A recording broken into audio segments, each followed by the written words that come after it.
Let's get Week 8 recap underway and get into the Week 9 preview on this week's episode of the SHODcast. Your hosts, Matthew McKenney, Mike Height, and yours truly, Sean Klein. Any opening comments from you two?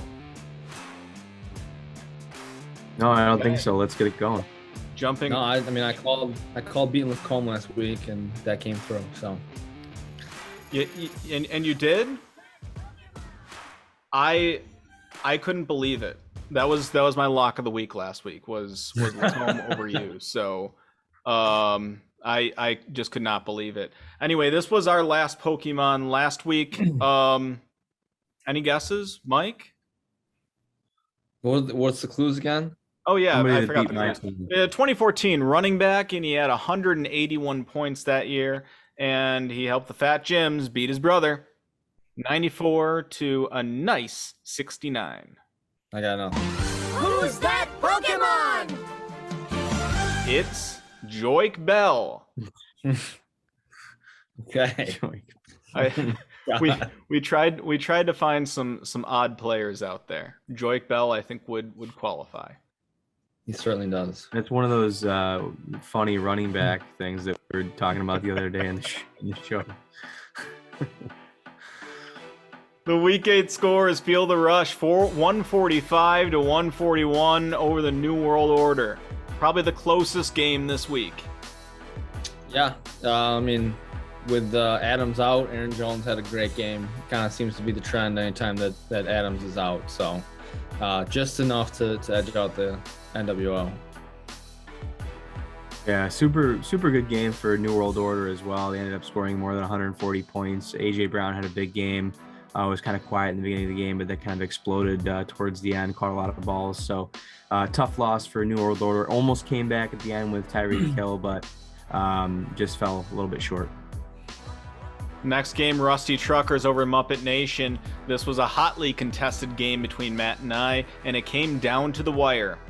Yeah, another close game here, and like I said last week, just absolute Rams onslaught against the Texans. So that was the difference. Yeah, Michael Carter, pretty good game for the New York Jets, and went over Cincinnati to over 30 points in that game. He's really starting to take the lead in that backfield.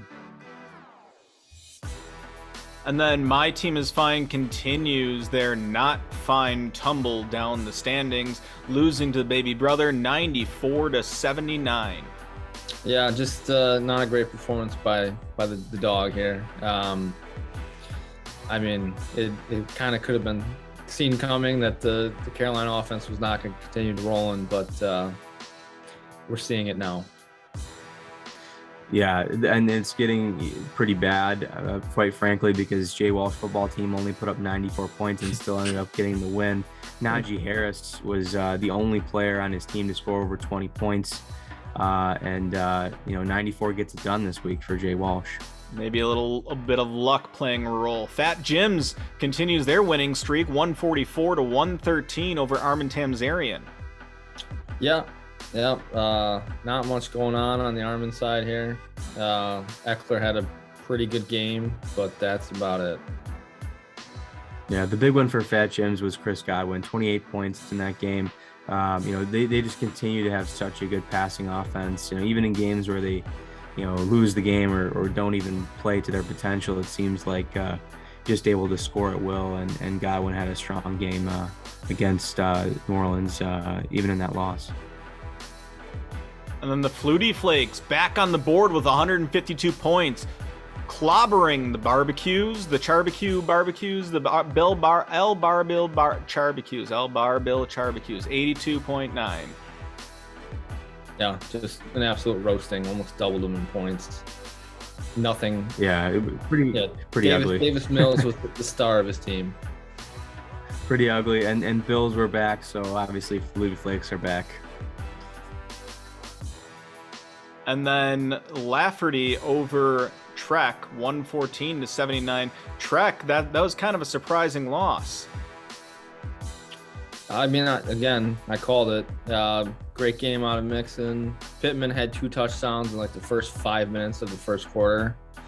And then that's about all that we really needed. I mean, Jefferson did nothing. So Yeah, Derrick Henry obviously injured in that game against the Colts, only putting up 6.8 points. And really, honestly, they bottled them up pretty well.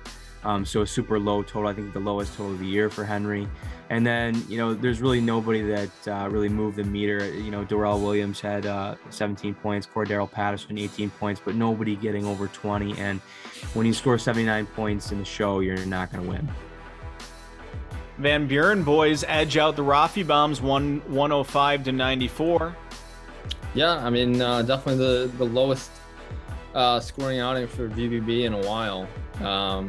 Other than Burrow and DK, not much going on this side. Yeah, pretty disappointed. Rafi Bombs was my pick to upset last week, and I thought he had a great opportunity to do so. Van Buren boys didn't score a lot of points.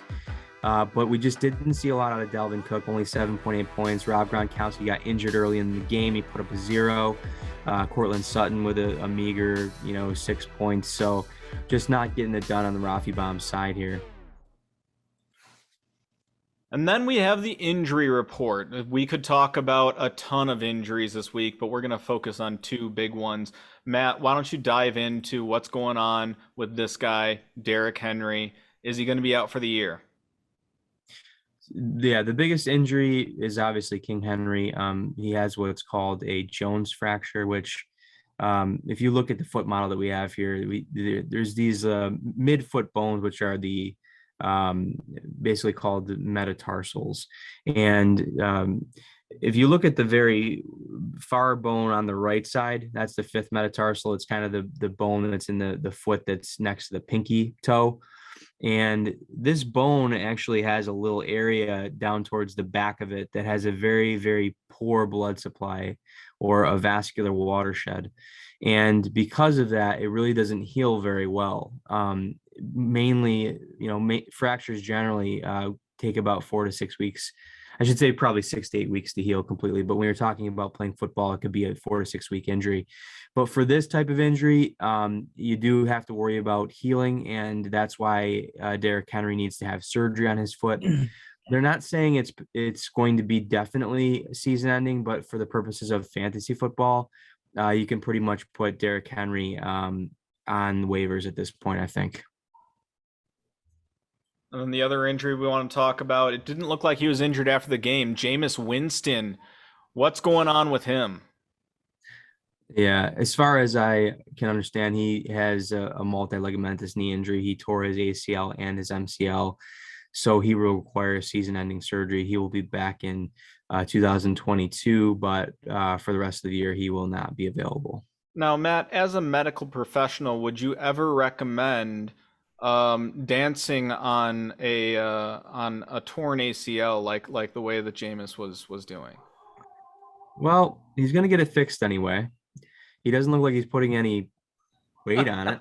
So I guess as long as he doesn't fall, I think he's all right. Mike, how's this going to impact other teams in the league that have players in the Titans or players on the Saints? I mean, I think Bijan is probably the biggest winner here because they're just going to keep feeding AJ Brown. Who has Tannehill? I don't even know, but I think it's going to be big for both of them. And then McNichols, I think, is going to, I don't know. I guess AP is going to go for an absurd amount of money tomorrow, but it's just gross. And then as far as the Saints go, I mean, I can see Trevor Siemian probably being somebody breaking the bank for him. He looked okay last week coming in. I mean, obviously they beat the Bucks, but I don't know. It kind of sucks for both. I mean, James was having a decent year, and obviously Henry was on a record-setting pace, so it kind of sucks to see both injuries. Yeah, it's just too bad that we had to see them go down. Derrick Henry was leading fantasy players in points. Going into the SHODcast power rankings, anything changing here at the bottom? I don't think so. Nah, the Charbacues still the basement dwellers. It looks like they might be buying someone a pizza next year. Steak. Yeah, that's me. I'm used to the 13 slot here. Actually, if you look at the numbers, Vince and I are tied, but based on the fact he has more points, I guess we gave him the 12 spot. And yeah, there is that 12 spot right there. Yeah, what a tumble for Vince. I mean, he was up toward the top of the SHODcast power rankings earlier in the year. I believe he was in the 1 or 2 spot earlier, and now dropping about 10 spots. And he really obviously has fallen victim to McCaffrey being injured all year, amongst other things. So, Yeah, I mean, it's kind of interesting to see that like Vince went all in on the Panthers, and Becker obviously went all in on the Bills, and you can just see how they've gone in opposite directions. mhm. And the Jay Walsh football team kind of creeping up there.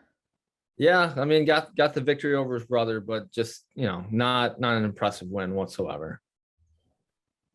Armin Tamzarian again moving up the rankings.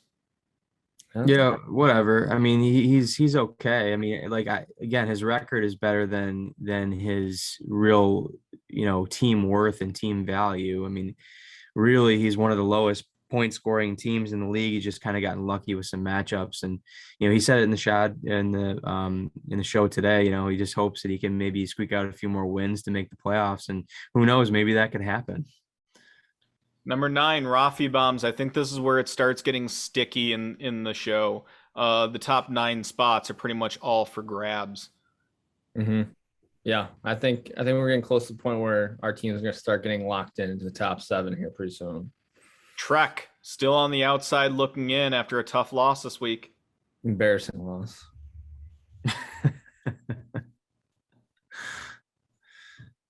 How about Field of Rush, though, coming in at number 7?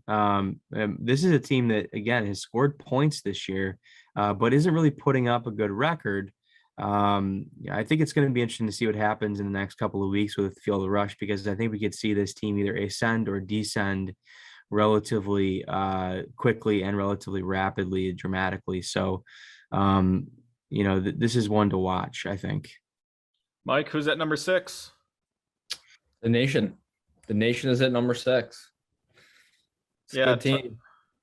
A tough loss this week, but I'm actually surprised that they're still top 6. I don't have any hope in the Nation anymore as its own president.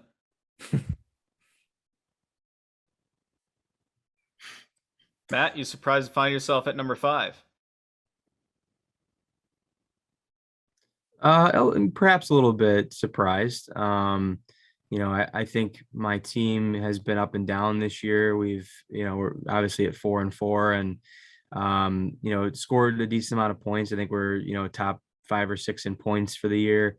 But I think, as long as we can keep getting some wins here and there, I think it's a playoff team. And now here's where we start seeing a lot of movement in the top 4. Yeah, I mean, the flakes are down here. Hats off to Brian for fielding a full roster this week.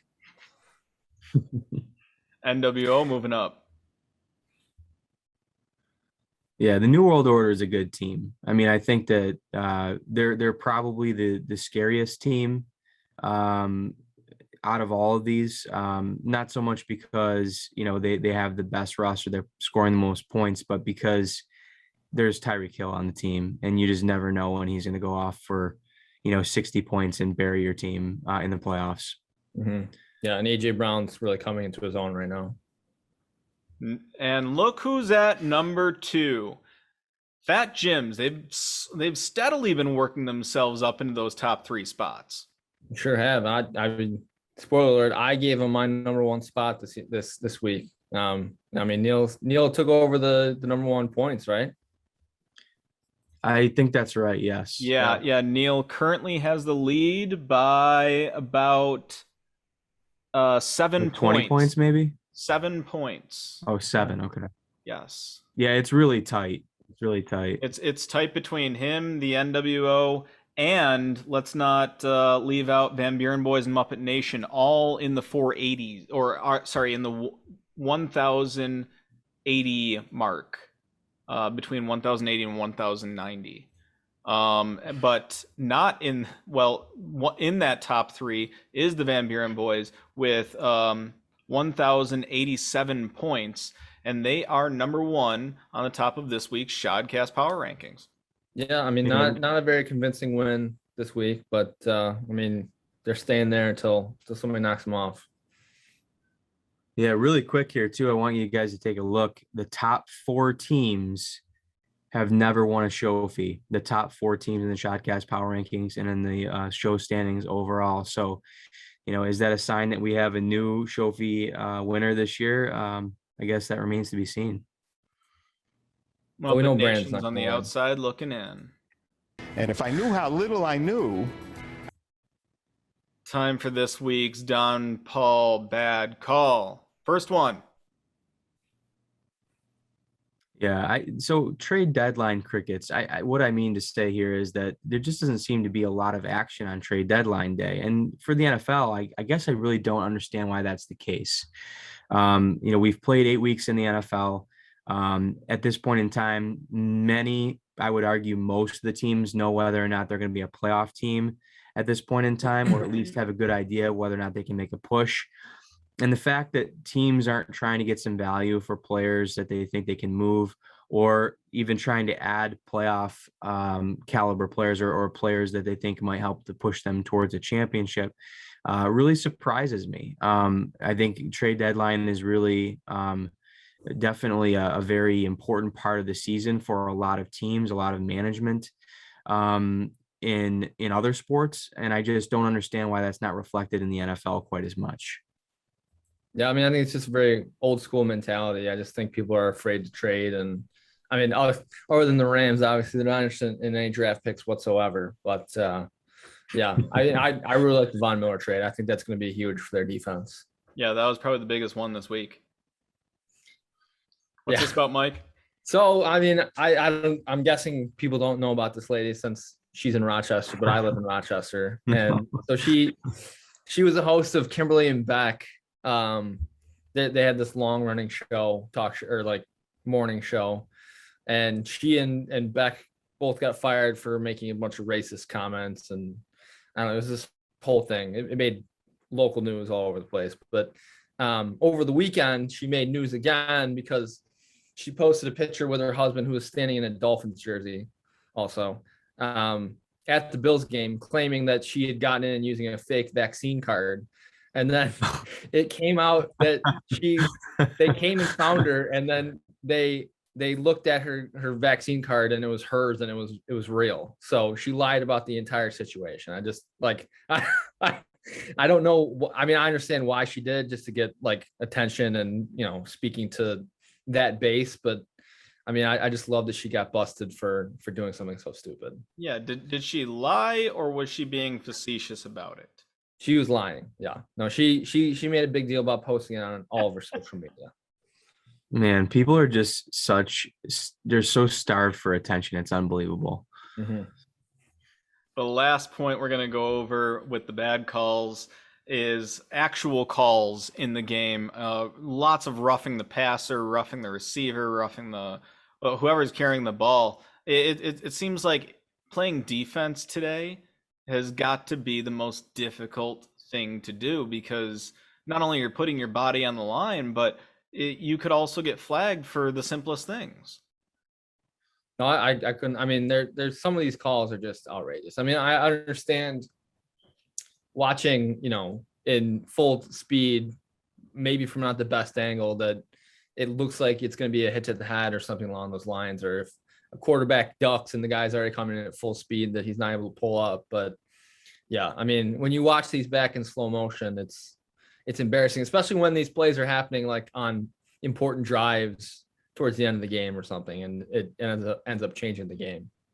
It was kind of funny. Tom Brady was critical of this in the offseason, and he brought something up about how quarterbacks shouldn't be protected for leading their receivers into, defenders and causing injury. And, really the defenseless receiver thing is more on the quarterback than it is on the defense. And, I thought that was ironic at the time, because he's the kind of guy who's been the benefactor of a lot of different roughing the passer penalties and a lot of quarterback protection type rules. But he's right. I think a lot of the time it's, you're kind of rewarding rewarding the receiver for making bad plays, the quarterback for making bad plays, either with lowering the head or with leading your receiver into, a defensive player. And it shouldn't be called that way.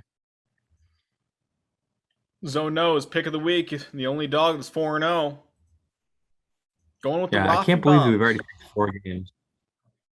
Yeah, bombs are the lock this week. I mean, it's like the barbecues are really bad. And Rafi, I think, missed an opportunity to get a win last week. He's really desperate. I think he's going to come out guns blazing and get the job done, because really, if he loses this week, he's probably not going to make the playoffs. So I like the bombs this week. And you're also picking the Chargers again after they burned you last week. Yeah, I'm ready to get hurt again. You're 1-1.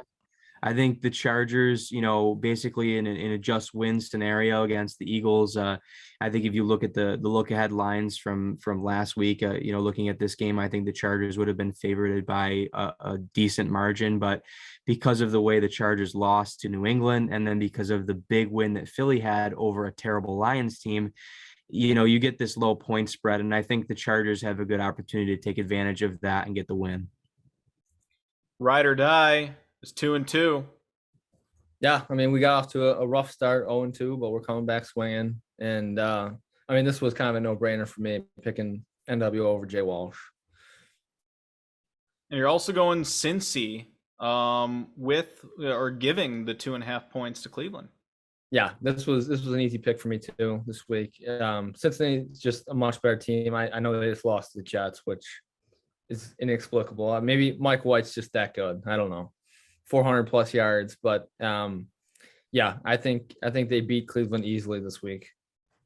Snoop's sleeper pick of the week. Snoop has not been picking very well, losing again last week. But you know what? I'm going to keep betting against you, Mike Height. There's a reason why you're 13th in the rankings. I'm going the Van Buren boys this week. I keep betting against you and you keep upsetting me. And I'm also going to go with Atlanta getting 6 points from New Orleans. I just don't have any confidence in that New Orleans offense. Even if Jameis Winston were starting, I'm just salivating at this line. Yeah, I like it. I think that's a pretty wide margin for a divisional game. New Orleans, like you said, coming off an injury, they just got a huge win against Tampa Bay. So I like Atlanta with the points as well. Are we going to put a whole $100 on this? Is that the plan? I think that is the plan. I don't know how we'd split it 3 ways. I don't know either, but I thought that's. We could do like 90 or something like that, 30 each. What? It's not going to be, if we do a parlay, it's not going to be even. So we just do the full 100 and then. Okay. And then we're good to go. Yeah. We'll do a full. Well, explain why we're doing $100. Explain why we're doing that. Well, I foolishly told you guys that MGM gave me a free $100 in bets. and I just got shoehorned into why is it foolish? We're gonna be rich with my money. Your money, we got your money. We put on that too. Yeah, we paid for this too. We helped you get this. What are you talking about? You guys about? lost. You guys lost last week. Oh, you didn't help me do shit. I thought we were a team here. Yeah. What happened to the team mentality? Wow. All right. Going into this week's picks, Height, you're the leader with 18 wins. Matt, you're just a little bit behind with 15, and I'm not doing so well. I need to start picking better. Feel the Rush or Muppet Nation? Did I go 7-0 last week? I don't know if it was 7-0 or 6-1, but it was a lot. Yeah, I could double check on it. It looks like you picked me, so you went 6-1. Yeah. Oh, thanks. See, look at this. Yep. Shouldn't pick never me. Go with Klein. Shouldn't pick me. Matt's not picking me. This week you are. So real quick, Feel the Rush. I think Feel the Rush. This is going to be a close game. This actually probably is game of the week. Collinsworth sliding in. I'm guessing it's probably going to be the number one game because this is 2 teams that need to win. This is the playoff push. Every game matters at this point in time. But I'm giving Feel the Rush the check mark. Yeah, I'm gonna stick with my team on this one. I think we had a rough week. Put up a lot of points, played a good team. We just need to keep putting up those points. NWO, Jay Walsh. Matt, who do you have? I'm with Mike here and his ride or die pick. I think New World Order outclasses the Jay Walsh football team. I don't think it's particularly close. Completely agree. This is my ride or die pick, so I'm definitely sticking with NWO. Yeah, I can't bet against you guys. My team is fine. Fat Jim's. This is tough. I mean, my team is fine. Is just kind of floundering right now, and Fat Jim's is playing well. So I think it's just a pretty clear pick with the team that's better right now. Yeah, I'm picking against my team is fine until further notice. I gotta say the same until he can find a win out of there. I'm struggling to have any confidence in Vince's team anymore. Sorry, Vince. Flutie Flakes, Rusty Truckers. Matt, you're not going to bet against yourself, are you? Not this week. This is actually, I think, going to be kind of tight, and I think a lot of this hinges on the health of Saquon Barkley. If Barkley plays and he's healthy and he gets an adequate timeshare, I think this game might be really close and could actually flip Flutie Flakes. But as of right now, I don't feel confident in that, and I think that my squad will get it done as a result. Again, Mike, you're agreeing with Matt. Yeah, going with the Truckers. This is kind of a coin flip for me, but during bye weeks, I pick against the Flakes. I'm gonna pick against the Flakes. You just don't know what the Bills' offense is gonna do. I mean, even last week, they finally showed up in the second half, but in the first half, they just weren't there. And you never know what's gonna happen against Jacksonville. Maybe they try to keep it close. Trek, Armin. Anyone going with Armin on this? Yes. Yep, I'm going with Armin. Trek is reeling right now after the loss of Derrick Henry. I don't think he can recover from this. And looking at the matchups, crazy to say, I think Armin's going to win this week. Bold statement. Height, you agree, though? I am also going with Armin. Yep. I don't know. Poor Trek. It's not going to be the home season. You know what? I'm still gonna stay on Trek for this one. I think Henry could be replaced. So what? The best player in fantasy can be replaced by who? The second best player. Okay. He doesn't have the second best player.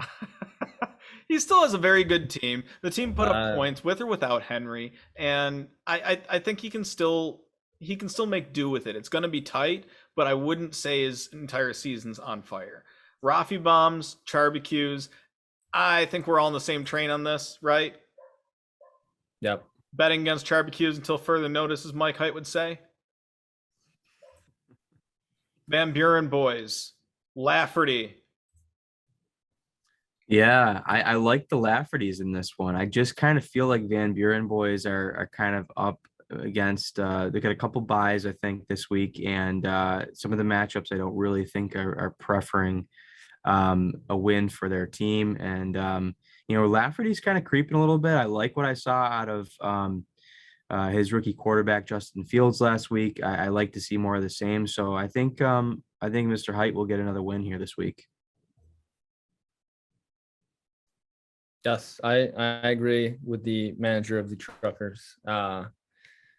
Yeah, just a bye week. I mean, it doesn't have it doesn't have DK Metcalf this week. Obviously, Lamar's coming back off a bye, but I don't think it's gonna be enough. I don't like the Van Buren boys this week. I do. I can't bet against a team that's 7-1, playing against the 13th ranked Lafferty Daniels. Keep picking against us, Klein. See what happens. Yeah, well, it hasn't been going too well for me lately, but I need to find some way to get wins on you guys, and I can't do that by agreeing with you. So getting into our talking points, the first one, the Manning cast. Matt, what do you want to talk about? I've been enjoying I love the Manning cast. I think it's a really fun way to watch football games. Two really entertaining hosts that have played the game and are very knowledgeable and have an insight into the game that's unlike anybody else. Even the talking heads you see, commentating on games don't understand and process the game the way these guys do. And it's just really cool to get into their heads. And, they have some pretty cool, interviews during the game as well. And there's just kind of fun quirkiness that happens. So I think it's a really cool idea. I think it's been a lot of fun to watch. And I'm anxious to hear what you guys think about the Manning cast for this year. I absolutely loved it. I mean, I'm torn because I think this year's Monday night, the normal ESPN lineup is actually good. Like I'm a huge fan of Louis Riddick, but if I have the choice, I definitely, if Manning's are on, I definitely pick him because you're right. The amount of insight they have, and people were raving about Tony Romo when he started working with Nance, but the insight these two have is just tenfold better. Like it's just, I mean, they're calling out plays like before anybody even gets set. Like they know what's coming. Peyton's given all kinds of good information, and I mean, you're seeing a side of Eli that I don't think we've ever really seen before. He actually has a really good sense of humor. So I really love I think Eli's actually the way Eli breaks things down. I mean, you think of Peyton as being kind of the more cerebral Manning, but like Eli's got a lot of great things to say. Like when he breaks plays down, when he's looking at stuff. I'm totally a Romo apologist. I think Romo is awesome on air. I think he's actually more polished than these guys. But for a setting like this, I think the Mannings are really fun. I'd love to watch it. I've been wanting to watch it. Unfortunately, ESPN Plus isn't carrying it for some reason. It still makes you log into your cable provider. I don't know why, but I wish I could watch it. If we win the parlay this week, you can afford cable. There you go. Old school coaches, Mike. Tell me about them. I mean, just there's so many old school coaches that just drive me insane. I mean, watching Fangio coach, watching why am I blanking on the Vikings coach right now? Zimmer. I mean, that game on Sunday night was unwatchable. I mean, you have obviously Kirk Cousins is not a generational talent, but you have a generational talent at receiver and then another very good wide receiver in Thielen. I don't know how you draw up plays for CJ Ham. Like, what are you doing? Like I think he had the most touches of anybody on the offense. How does that happen? Dallas beat you with their backup quarterback. I don't know. Running the ball and playing good defense is a bygone era, and teams that have that mindset are going to get blown out of the water. You still have to play good defense, I think. I mean, as evidenced by the Chiefs. And again, they're not playing good offense either right now, but the Chiefs, they let up so many points. Sometimes they make one mistake and it's over. But I think you're right. Like, there's this old school mentality that you've got to, have fullbacks and you got to, grind the clock out and run it on 3rd and 8 when you're up by a field goal, just throw the ball for the first down. Make sure you make the play that wins you the game. Don't try to put it on your defense. Don't give the other offense another chance to score points. I was surprised when I was shocked actually when the Titans punted the ball in overtime when they had like a 4th and 2. And I get it, they didn't have Derrick Henry, but I mean, just go for it, man. Like I was scared. I thought they were going to go for it. I was like, don't go for it, punt it. And then they punted it. And unfortunately Wentz threw a pick, but I mean, I agree. I think aggression is the way to go in this NFL. It's easier to actually attain yards than it is to stop a team from getting yards. So I'm with you, Mike. I think you got to really be more aggressive and stop trying to get fullbacks the ball. Yeah. At least until the refs end up changing their rules around or the way they call those rules. The last thing we're going to talk about today is a very unfortunate incident that happened on Tuesday involving Henry Ruggs III. He was in a car accident that killed another person, and it was found that he was under the influence of alcohol. And so that's just like a stark reminder that this stuff can happen to anyone, and my hearts go out to all the families involved. Yeah, well, so first of all, we don't really know that he was under the influence of alcohol. It could have been alcohol. It could have been another substance. All they just said was, that it was a DUI. I think driving under. I don't know if it was driving under the influence or if it was driving under while ability impaired or what it was. But yeah, the bottom line is that it's when you make decisions like this, it doesn't matter who you are. You can really there can be terrible consequences, unfortunately. So, Yeah, it's he's likely facing jail time. I mean, so yeah. like from a fantasy perspective, do you see any reason keeping this guy on your team? No, I don't think so. Yeah, it's just I didn't think we were about to go from talking about DUI to the fancy implications, but well, I mean, no, he is a fantasy it's- player, and this is a fantasy football show, so yeah. Mike, just toss your 2 cents on fantasy implications real quick, Yeah. just at the very end. All right, well, let's just move on then. Watson trades the week. First one, Matt, go over this. Okay, so Derrick Henry is now out for the season.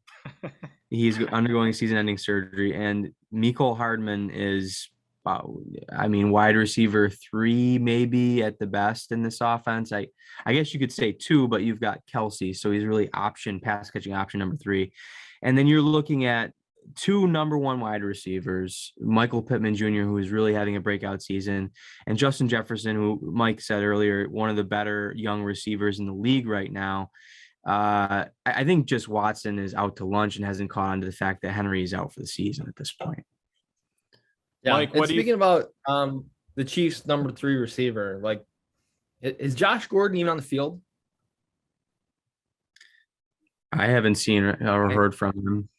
No, I mean I've watched most of the Chiefs game. I can't remember seeing him out there. I thought he relapsed before he came back. I don't think so. Mike, break this second one down. So again, another one with my team here. Man, they really want to give me Derrick Henry and Mecole Hardman. Joe Mixon, I think he's on pace for a great second half of the season. 2 touchdowns on Sunday. The week before, he had another 25 points. So this is just an absolute lopsided, awful trade. And Matt, break down the third one. Yeah, this is pretty bad. Watson has some type of fetish for Andre Dillon. I don't really know why they think he's so good, but they keep trying to throw him in all these trades. And he's kind of he's a very touch dependent player. And right now, Aaron Jones is getting the ball so much. You're looking at AJ Brown, who's been playing like a top 5 receiver lately. Jalen Waddle is a number 1 receiver. Arguably, I know that Parker's been very good lately, but Miami has been relying on Waddle quite a bit. He's getting plenty of targets, and Deontay Johnson is worse than both of those guys. So I really don't know where Watson's going with this one. This or that? Are you taking Pitts or Mark Andrews as your tight end? Matt, go first. Yeah. So I'm going to side with Kyle Pitts on this one. I think Kyle Pitts was a top 5 pick in the draft for a reason. I think he's a physical specimen who is, playing a position that, he's basically got the body of a tight end, but he's got the speed and the athleticism and the hands of a wide receiver. And there's just very few players who have that type of profile. And now we're starting to see him actually get utilized in the offense. The first few weeks of the season, he was really kind of, I think, learning the offense, getting acclimated to the NFL game. And now he's somebody who is a transcendent player. And I don't think you can say the same about Mark Andrews. I think he's a very solid player, and he's definitely, a relied upon player in that offense and a target for Lamar Jackson. But I think Kyle Pitts is just at a different level at this point, and I think that's why I would choose him going forward. Yeah, I mean, in a vacuum, I kind of agree on most of Matt's points. But in real life, just to me, he's tied to Matt Ryan, and I would much rather have Lamar throwing my tight end the football. Two, while Ridley's out dealing with his mental health issues, it was shown last weekend that he could just be double teamed and essentially taken out of the game. I mean, he only had 4 targets. He had 2 catches. Like, it just was not a good game. When with the amount of talent that's on the Baltimore passing offense, I mean, Marquise, having Lamar's rushing ability, having teams to have to account for that, especially linebackers, which often are defending tight ends. To me, I just think the opportunity is much higher for Andrews. But again, in a vacuum, I would take Pitts, but just, this fantasy season, I would absolutely take Andrews. Yeah, and currently Mark Andrews leads him in fantasy points. Mark Andrews with 120. This week's Pokemon, here are your hints. New England wide receiver in 2010.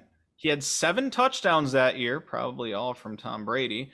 And he helped get your popcorn ready to their historic 0.2-point championship over Rock Cavs. So I'm assuming this is someone who's going to be a little bit obscure because trying to think who this could possibly be. Yeah.